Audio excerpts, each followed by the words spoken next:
lorsqu'elle est mal comprise, elle peut amener une personne à être dégoûtée même de la vie chrétienne.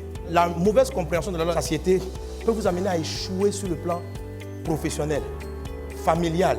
En tout cas, dans tous ces points de priorité que nous avons énumérés, la mauvaise gestion de la 4e loi des priorités divines peut tout détruire.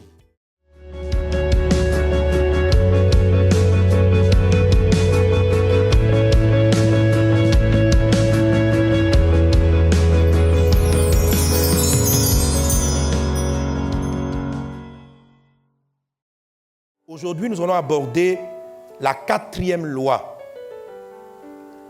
La 4e loi, je l'appelais la loi de la satiété. La loi de la satiété. La loi de la satiété, dis avec moi la loi de la satiété. Tout le monde sait, ça veut dire quoi la satiété? Ça signifie quoi?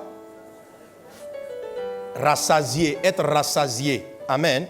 Ça veut dire que tu as mangé jusqu'à ce que tu es rassasié. Si tu manges au-delà, ça s'appelle un excès. Et l'excès n'est pas bien. Amen. Donc la loi de la, dis un voisin, la satiété.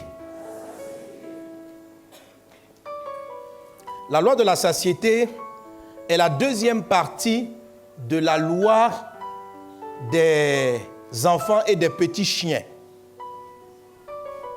Si quelqu'un nous prend pour la première fois ou pour la 2e dimanche, je sais qu'il est un peu perdu. Dis à un voisin, tu vas te retrouver. Si tu es nouveau, reste calme, reste calme. Il ne t'a pas oublié. On dit qu'elle a fait des satiétés, enfants, petits chiens, encore avec ses frères. 1. Prends les CD des messages précédents, écoute-les, va sur Internet, suis-les. Amen. Et tu vas comprendre, toutes ces choses-là sont importantes pour les priorités de ta vie. Alléluia. Alléluia. Alors, pour comprendre la loi de la satiété, on revient un tout petit peu en arrière avec la loi précédente. La 3e loi, c'était laquelle? Ce qui ne sera pas ôté. Amen. Par principe général, la priorité selon Dieu, elle est basée sur ce que je vous ai montré avec ces bocaux. Quand j'organise mon temps, je ne dois pas faire ce qui est urgent en priorité. La chair de l'homme fait ce qui est urgent, mais l'ordre divin est différent. Si tu te restes 20 000 francs, et que ces 20 000 francs-là, tu les avais destinés à aller faire une sortie avec tes enfants, aller au parc pour jouer avec tes enfants, et que tu t'apprêtes à partir avec tes enfants, quand un monsieur vient frapper à ta porte, et puis il dit, « Ah, mon frère, ça ne va pas. » Là, si je n'ai pas payé le loyer, on me chasse de la maison. Mon loyer fait 100 000 francs, j'ai 80 000 francs. Il me faut 20 000 francs. Si tu ne m'as pas aidé, ton frère que tu vois, et puis il pleure, il est dehors. Or, toi, tu avais 20 000 francs pour aller jouer avec tes enfants au parc. Qu'est-ce que tu fais? Qui va aider le frère qui a besoin de 20 000 francs? Et tu vas dire aux enfants, chers enfants, les enfants sont habillés. Papa, on s'en va. Maman. Et puis le frère apparaît. Frère, ma soeur, je suis dans des problèmes. Les gens sont dans ma porte. Il me faut un complément de 20 000. Dépanne-moi. Sors-moi de là. Tu annules la sortie, tu expliques aux enfants, hé mes enfants, vous voyez tonton qui est là? C'est dur. Hein? On va le dépanner. Vous êtes bien, non? Vous aimez Jésus? Oui, Dieu est bon, non? Voilà. Renoncez à vous-même. On va le dépanner. Et c'est que la majorité d'entre nous, on aurait donné l'argent à celui qui était dans les problèmes. C'est du désordre.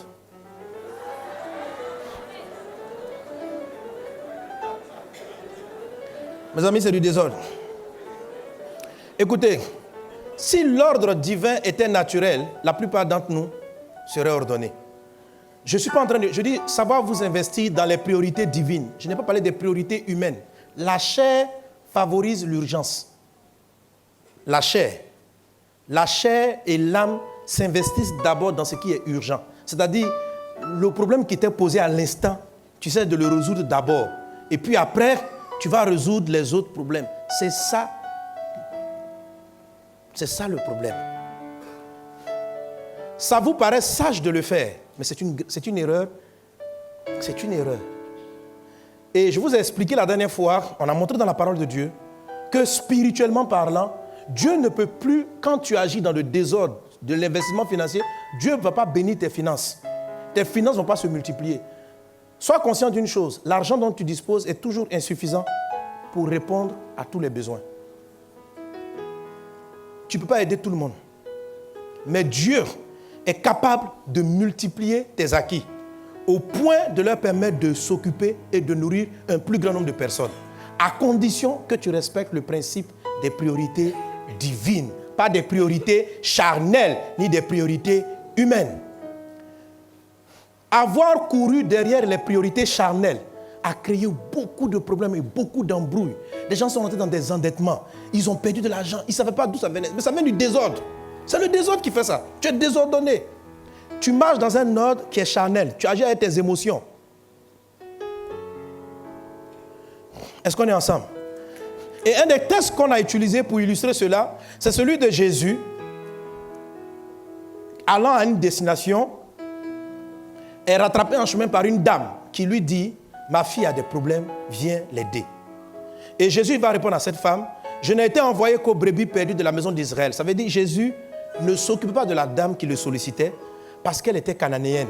Et que la première mission de Jésus en ce moment, c'était de s'occuper des Juifs. Pas qu'il était raciste, pas qu'il avait un problème avec les Cananéens, mais Dieu lui avait dit « Ta priorité ministérielle, ce sont les Juifs. » C'est ça ta priorité ministérielle. C'est ce qu'on a dit à Jésus. Amen.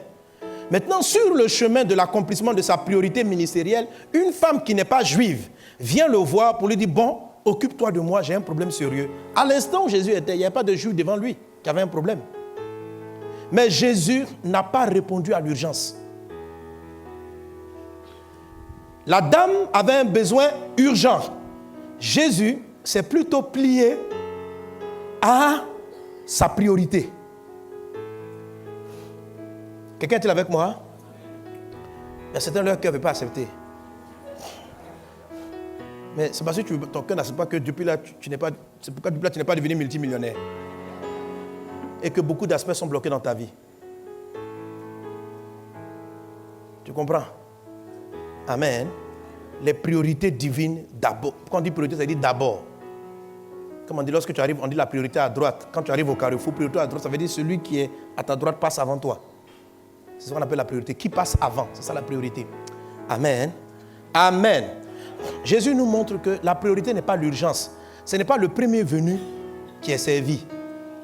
C'est ce qu'on a décidé de faire qui est d'abord servi avant le premier venu. Quelqu'un est-il avec moi? Quelqu'un est-il avec moi? Un jour, le Seigneur m'a donné d'expérimenter cela.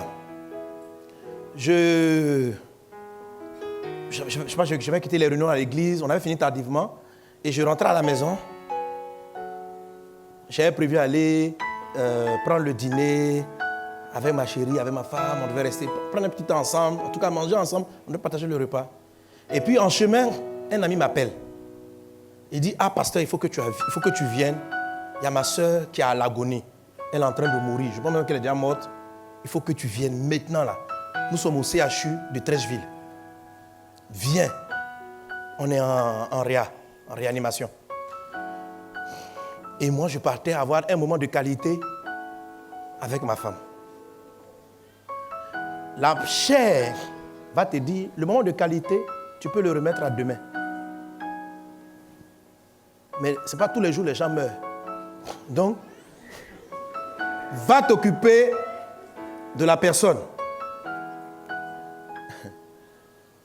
Mais en ce moment-là, je connaissais cet enseignement. J'ai dit dans mon cœur, le temps, là, la nourriture des enfants, c'est être avec ma femme. Et je suis allé à la maison. Arrivé à la maison, on a mangé, on a ri, on a causé. Et puis à un moment donné, je lui ai dit, ah, il y a mon ami qui m'a appelé, il dit qu'il y a sa soeur qui est en train de mourir. Peut-être même qu'elle a la même médaille, elle est déjà morte, je ne sais même pas.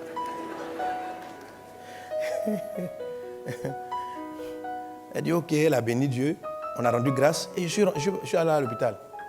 La dame était dans le coma. Et en priant pour elle, hop, elle est revenue à la vie. Elle a été guérie. Alléluia. Alléluia. Écoutez, pourquoi je ne suis pas parti rapidement là-bas? Parce que je ne suis pas Dieu. Tu comprends? Si tu ne peux pas sauver la terre, tu es un voisin. Amen. Ceux qui veulent répondre à toutes les urgences, toutes les sollicitations, dans leur cœur ne savent pas, mais c'est une forme de « si je ne suis pas là, il va faire comment ?» Le « si je ne suis pas là, il va faire comment ?» est une forme de remplacement de Dieu, c'est de l'orgueil. Mais sans moi, il ne peut pas s'en sortir, c'est du mensonge. Toute personne qui te dit que sans toi, elle ne peut pas s'en sortir, non seulement elle ment, et puis elle essaie de te mettre à la place de Dieu. Sans toi, si tu ne m'as pas aidé, personne ne peut m'aider. Ça veut dire quoi? Quelqu'un qui arrive vers toi, il dit, j'ai tout essayé, tu es ma dernière solution. Ne prends pas la place. C'est Jésus qui est l'alpha et qui est l'oméga. Tu ne peux jamais être la dernière solution. Et ne dis pas amen. Ne dis pas amen à quelqu'un qui vient te dire que tu es sa dernière solution. En quoi tu es sa dernière solution? Jésus est l'alpha et l'oméga. Toi, tu vas venir prendre la place des oméga de Dieu? Dis, mon frère, je ne suis pas la dernière solution. Je ne suis qu'un intermédiaire. Je ne peux pas prendre la place de Dieu. Et souvent, la façon dont on répond aux urgences, c'est justement ce sentiment-là, que sans nous, les gens ne peuvent pas s'en sortir. C'est du mensonge. Que si je ne suis pas là, qui va faire comment? Il n'y a pas d'autre choix. C'est ce mensonge-là qui crée un désordre en nous. C'est ce mensonge-là qui fait qu'on a envie d'être partout à la fois. C'est un manque de confiance en Dieu. C'est un manque de foi que Dieu est capable de tout. Alors je me suis dit en moi, parce que je connaissais ce message, j'ai dit, mais est-ce que c'est ma présence qui peut guérir cette femme? Là où les médecins ont échoué, qu'est-ce que moi je peux faire? Est-ce que je suis le dépositaire de la puissance de Dieu? C'est Dieu qui guérit, même si elle est morte, Dieu peut la ressusciter. Ce moment-là, j'ai prévu être avec ma femme, je serai avec ma femme. Et j'ai été... Donc, quand Dieu a vu que j'ai obéi aux priorités divines, amen, quand mon épouse et moi, on a été rassasiés de notre communion, et c'est là j'arrive à la loi de la satiété, amen, j'ai donné le Père aux enfants, et les miettes de Jésus, frère, ce ne sont pas tes 20 000 francs prêts. Amen. Même si tu veux 21, tu dis, mon ami, moi, je dois aller sortir avec mes enfants. C'est ce que je leur ai promis. Je n'ai que 1000 francs. Mais je n'ai pas, moi, j'ai plus que ça. Viens, on va prier. Tu tiens 1000 francs. Père, ce frère a des problèmes. Glorifie ton nom pour son loyer. Au nom de Jésus, amen. Mon ami, viens, tu vas me dire après. Lorsque cette dame a sollicité Jésus, Jésus dit, on ne prend pas le pain des enfants pour le donner aux petits chiens. Il n'y avait pas d'enfant qui avait besoin de manger en ce moment. Il n'y avait pas un malade juif qui était là. Et puis Jésus a dit, il n'y avait pas de malade juif devant lui. La dame était seule. Elle aurait pu dire, mais comme il n'y a pas de juifs, occupe-toi d'abord de moi, après tu vas les voir. Non, parce que l'onction est limitée. L'onction est limitée. Tes 24 heures sont limitées. Ton argent est limité. Les choses dont tu disposes sont limitées. Tu ne peux pas aider tout le monde. Tu dois te focaliser sur l'essentiel. Ce que Dieu te demande de faire. Quand tu as fait ce qu'il te demande de faire, le reste, il prend le relais. Il prend le relais et il glorifie son nom au-delà de tes attentes. Il guérit les gens que ton argent n'a pas pu guérir. Il intervient là où la petitesse de ton bras n'a pas pu arriver. Il atteint ce que tu ne peux pas atteindre. Il touche ce que tu n'as pas pu arriver à toucher parce que tu lui fais confiance. Est-ce que quelqu'un peut avoir confiance en Dieu pour mettre sa vie dans l'ordre? Alléluia. Alléluia. Amen, amen, amen. Donne un bon amen à Jésus. Amen. Donne un bon amen à Jésus. Amen. Et c'est en cela nous avons montré cela que l'ordre divin est basé sur l'investissement. C'est-à-dire on se concentre d'abord sur les choses prioritaires. On remplit nos vies avec cela. Et une fois qu'on l'a fait, on a vu cette illustration, je vais revenir tout à l'heure là-dessus. Quand je mets ce qui est moins important, cela trouve de l'espace. Amen. Amen. Quelqu'un donne un bon amen à Jésus. Et les priorités divines dans l'ensemble sont basées sur la 4e loi qu'on a citée tout à l'heure, ce qui ne sera pas ôté. C'est-à-dire, pourquoi les 20 000 francs entre mes enfants et mon ami qui a un besoin, doivent aller prioritairement chez mes enfants et non chez mon ami qui est dans l'urgence. Parce que mon ami me sera ôté, il va partir, mais mes enfants restent toujours avec moi. Ça, c'est le théorème de Jésus. Est-ce que Jésus-Christ a dit à Marie et à Marthe? Il a dit, Marthe, Marie a choisi la bonne part, ce qui ne lui sera pas ôté. Donc, quand deux sollicitations arrivent simultanément vers moi, je choisis ce qui ne sera pas ôté. Ça, c'est la première grande ligne de l'ordre divin. Et alors, ça nous a donné de pouvoir positionner les ordres ainsi. Première chose qui est prioritaire, ma communion avec Dieu. Pourquoi? Dieu ne me sera pas ôté. À la mort, je vois Dieu au ciel et pour l'éternité. Donc, quand je commence ma journée, avant même mes enfants, avant même mon conjoint, avant mon travail, je reste d'abord avec Dieu. Je parle avec lui. Je prends un moment avec Dieu. Alléluia. Après cela, entre mes enfants et mon épouse, entre mes enfants et mon mari, mon conjoint et l'enfant, les deux sont importants. Les deux aussi nécessitent du temps, de l'argent et des moyens. Mais j'investis en priorité chez qui? Ce qui ne sera pas ôté. Mes enfants, lorsqu'ils vont grandir et qu'ils vont se marier, ils vont quitter la maison. Mon conjoint va rester avec moi. Donc mes enfants me seront ôtés avant que mon conjoint ne me soit ôté. Donc je mets en priorité mon conjoint. Amen. Je ne dis pas, les enfants de toute façon ils vont partir bientôt. Donc on n'a qu'à se concentrer sur eux. Et puis quand ils vont partir, nous après on va s'occuper de nous-mêmes. Non. Occupez-vous de vous. Et puis occupez-vous aussi des enfants. Mais après avoir réfléchi, comment vous allez faire grandir votre couple? Quelqu'un est-il avec moi? Amen. On ne dit pas, bon, Dieu, il est toujours là. Comme Dieu est toujours là, je vais d'abord m'occuper de ma femme, de mon conjoint, et puis après, je vais prier. Non. Prie d'abord. Et tu trouveras la force de bien t'occuper de ton conjoint. Occupe-toi bien de ton conjoint. Et il y aura de la place pour t'occuper de tes enfants. Occupe-toi bien de tes enfants. Et tu sauras comment bien t'occuper des œuvres de l'église dans la maison du Seigneur. Occupe-toi bien de la maison du Seigneur. Et tu sauras t'occuper de ton travail, etc., etc. Donc voici, ta communion avec Dieu, avec ton conjoint, tes enfants, service dans la maison de Dieu, etc. Quelqu'un est-il avec moi? Donne un bon amen à Jésus. Amen. Il y a des gens qui résistent dans leur cœur. Sois délivré au nom de Jésus, mon ami. Ce qu'on te dit, ça marche. Amen. Bien sûr, j'ai mis les choses en ordre, on peut avoir la liste, mais il y a d'autres détails qui rentrent. D'abord, la première des choses que vous devez savoir, c'est que Amen. C'est que, c'est un des premiers principes dans la loi de satiété. La vérité, c'est que Dieu est tout. Dieu n'est pas une priorité. Dieu est la priorité. Amen. Quand je parle de ta communion avec Dieu, je parle de ton temps de prière avec le Seigneur. Tes moments de prière, il faut les positionner systématiquement. Il faut les avoir toujours. Alléluia. Je ne suis pas en train de parler de l'heure où tu vas prier. Je suis en train de dire que quand tu organises ta journée, tu dois d'abord placer dans l'organisation de ta journée ton temps de prière et de méditation. Amen. Après cela, ta communion avec ton conjoint. On va lire tout à l'heure un texte dans la parole de Dieu. Il y en a qui vont dire, mais le service à l'église est plus important. Mais servir Dieu, c'est quoi? Quand tu fais du bien à ton conjoint, tu sers qui? Tu sers Dieu. C'est le service de Dieu. Tant qu'un chrétien ou une personne va considérer le temps pris avec ses enfants comme étant un service parallèle ou opposé ou différent du service de Dieu, il va avoir du désordre dans sa vie. S'occuper de ses enfants. La Bible dit ceci, que si quelqu'un ne prend pas soin de ses enfants, il a renié la foi, il est pire qu'un infidèle. La Bible dit, pour qu'une personne soit qualifiée à être ancien ou diacre, il faut qu'elle soit un bon pasteur de sa propre maison. Si tu n'es pas un bon pasteur de ta maison, comment peux-tu faire la pastorale sur les brebis du Seigneur? Donc, le ministère commence dans les personnes qui te sont proches. C'est avec ton conjoint que tu veux expliquer aux gens. On dit, va expliquer, dirige ta tribu. Tu veux l'expliquer, ayez une vie de prière. Tu n'arrives pas à faire prier tes enfants. Dieu dit que tu es disqualifié pour dire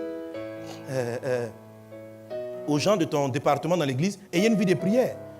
Avant de leur dire, ayez une vie de prière, apprends à tes enfants à prier. alors Dieu dit tu seras qualifié pour mieux servir. Amen. Dans l'église. Quelqu'un est-il avec moi? C'est pour cela que les enfants, le conjoint, la femme, viennent avant. Mais ils viennent avant, pas parce que... Il ne faut pas considérer que d'abord ma communion avec Dieu, et puis quand je suis avec ma femme, je ne suis pas en train de servir Dieu. Quand je suis avec mes enfants, je ne suis pas en train de servir Dieu. Quand je viens à l'église, je sers Dieu. Non. Tu sers Dieu. Même quand tu vas au travail, tu sers Dieu. Maintenant, dans tous ces services de Dieu, amen, certains sont prioritaires. Est-ce qu'on est ensemble? Donne un bon amen à Jésus. Donne un bon amen à Jésus. Amen, amen, amen. Amen. Amen. Maintenant, rentrons en détail dans cette grande loi de la satiété. On dit satiété. Amen. On dit satiété. Dans ces principes de l'ordre, personnellement, dans ma vie, j'ai fait des graves erreurs. Et c'est de ça que je voulais parler, parce que la loi de la satiété est trop importante. Lorsqu'elle est mal comprise, elle peut amener une personne à être dégoûtée même de la vie chrétienne, à être dégoûtée du service dans la maison de Dieu. Ou elle peut amener une personne à échouer. Ça veut dire malgré sa piété. La mauvaise compréhension de la loi de la satiété peut vous amener à échouer sur le plan professionnel, familial. En tout cas, dans tous ces points de priorité que nous avons énumérés, la mauvaise gestion de la 4e loi des priorités divines peut tout détruire. Dis avec moi, la loi de la satiété. J'ai donné ma vie à Jésus, j'étais fin 5e, 4e, classe de 4e. En classe de 3e, j'ai commencé à m'affermir en Christ. Entre la 3e et la classe de seconde, après le BPC, il y avait des problèmes en Côte d'Ivoire et on a passé par ce qu'on appelle une année qui a fait l'année blanche. Dans cette période-là, comme on ne partait pas à l'école, j'ai beaucoup développé ma vie d'intimité avec le Seigneur. Je passais beaucoup de temps dans le jeûne, dans la prière, j'évangélisais et j'ai vraiment grandi dans ma foi. Et puis, l'année scolaire a repris. Il fallait aller à l'école. Quand tu avais mon temps libre à 100%, c'était bien. Maintenant, l'école vient d'arriver. Une nouvelle donnée dans votre quotidien, ça crée un quoi? Tohu-bohu. Tohu-bohu. Un cycle venait de s'achever et j'allais entrer dans un autre cycle avec l'école. Donc, je dois donc prier, gérer l'école, m'occuper des affaires de la maison parce qu'un jeune, un adolescent, il doit aussi s'occuper de sa maison. Amen. Quand tu deviens adolescent, tu ne dois pas laisser seulement les nounous, les boys ou les bonnes dans la maison faire tout. Tu dois aussi travailler dans la maison. Mais tout cela, je ne comprenais pas. Comme j'étais nouveau, je ne comprenais pas le principe de l'ordre. Mais j'ai prié Dieu pour entrer en classe de seconde. J'ai dit, Seigneur, je ne vais pas perdre ma vie de prière. Je ne vais pas perdre ma communion avec toi. Et tends ta main, aide-moi à bien travailler en classe tout en te servant. Et l'Esprit va m'éclairer, il va me donner une lumière. Et il va me mettre à cœur d'organiser mes horaires de prière ainsi. J'avais 2 heures de prière le matin. De 4 heures à 6 heures du matin, je priais. 1 heure entre midi et 2. Et puis 2 heures le soir. Ça me faisait 5 heures de prière par jour. Amen. Et Dieu m'a dit, tu gardes les 5 heures. Et puis, j'avais à peu près 2 à 3 heures d'études. Et il m'avait dit, dans les 1 heure, entre midi et 2, j'ai 1 heure de prière. Et l'autre 1 heure encore, je fais des révisions. L'Esprit m'avait parlé clairement. C'était de l'ordre. Et il a organisé ma vie en priorité. Et on a fait ça.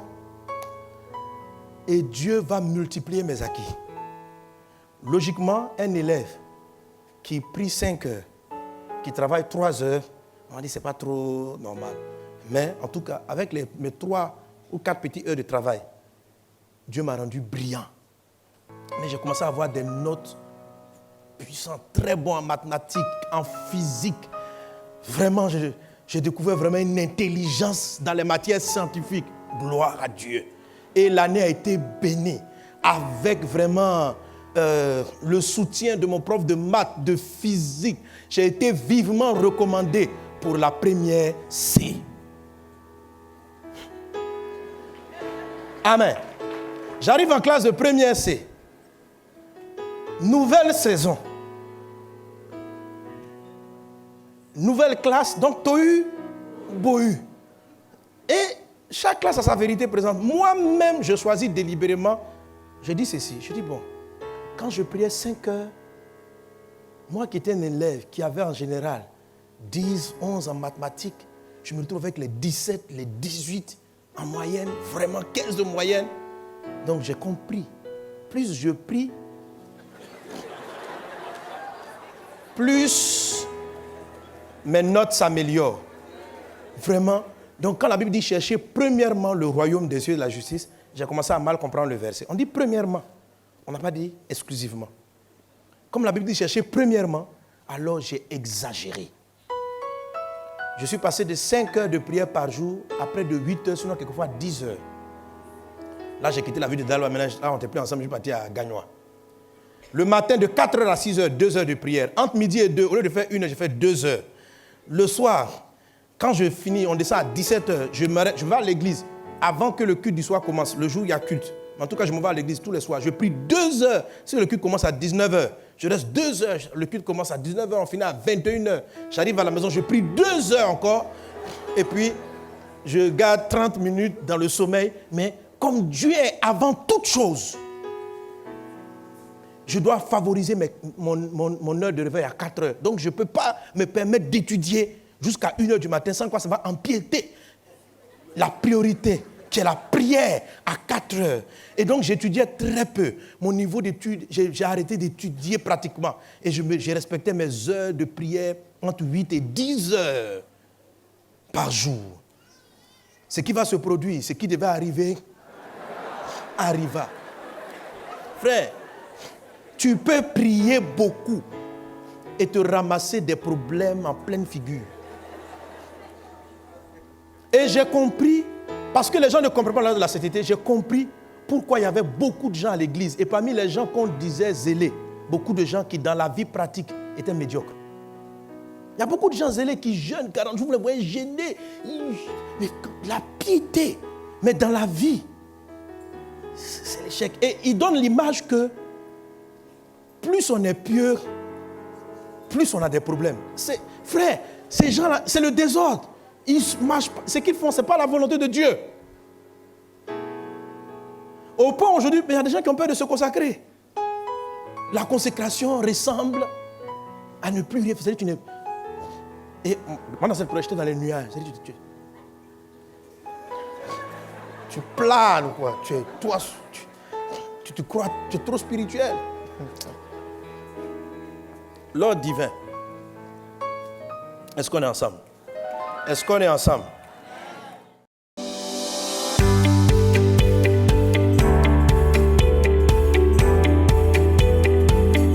Si tu as déterminé 2 heures de prière, il faut les faire pleinement. Si tu sais, ces 30 minutes, sois à fond. Lis ta Bible, concentre-toi là-dessus.